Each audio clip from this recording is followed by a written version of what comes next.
The fate of the Democrats' bid to retake control of Congress and the Republicans' push to strengthen their hold on power is already in the hands of the voters. Voters will decide if Democrats can win majorities of either the House or the Senate, giving them a potential check on the power of the Trump administration.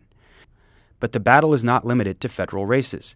36 states are holding governor's races, and the control of more than half of state houses are also up for grabs. A January 2018 Pew survey found education the second most important issue in the year's election, behind only terrorism. But since then, education policy has fallen from the spotlight, although the issue of school shootings and gun control does remain a key issue for many voters.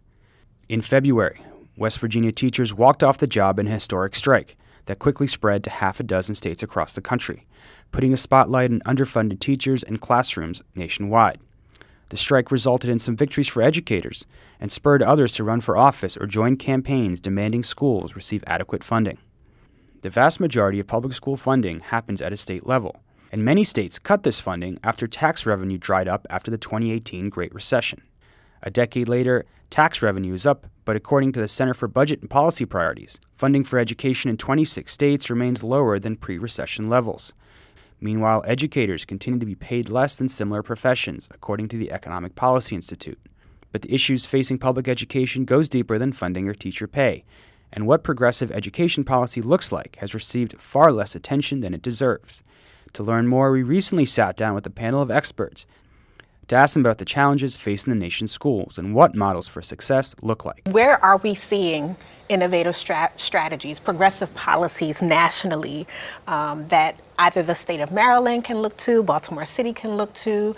Are there candidates for office during this election cycle who are talking about really progressive policies that would provide access to equity across schools, right? As opposed to simply these Band-Aid approaches or, plugging holes with our fingers, really rethinking the way schooling is done.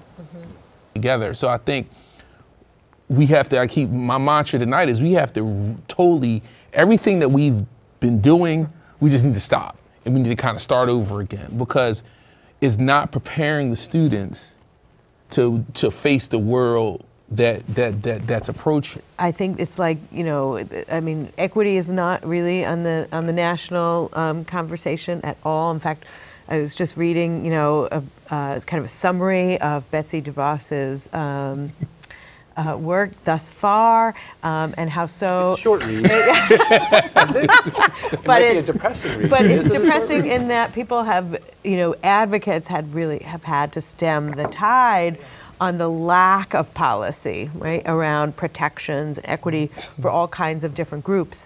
But thinking about, who informs education reform policy, it's never people like us, it's never teachers, it's never students, it's never the people that really encounter the work daily that are informing that policy. Right. What should we be doing about the oncoming instantiation of automation and not being in a place 5 years from now where our kids are already behind because we're not having the conversation? And don't forget about artificial intelligence. Absolutely. So often when we think about automation, we're thinking about factory kind of, those kind of skilled labor jobs, but artificial intelligence is predicted where there's very few jobs that are not going to get touched by this. So I think it's a fair question. But, and this is, overly education scholarly, I guess, right? But John Dewey said 100 years ago, right, that you can't have education to prepare for the future because you don't know what the future is, right? So what you have to do is you have to have an education that prepares people for life.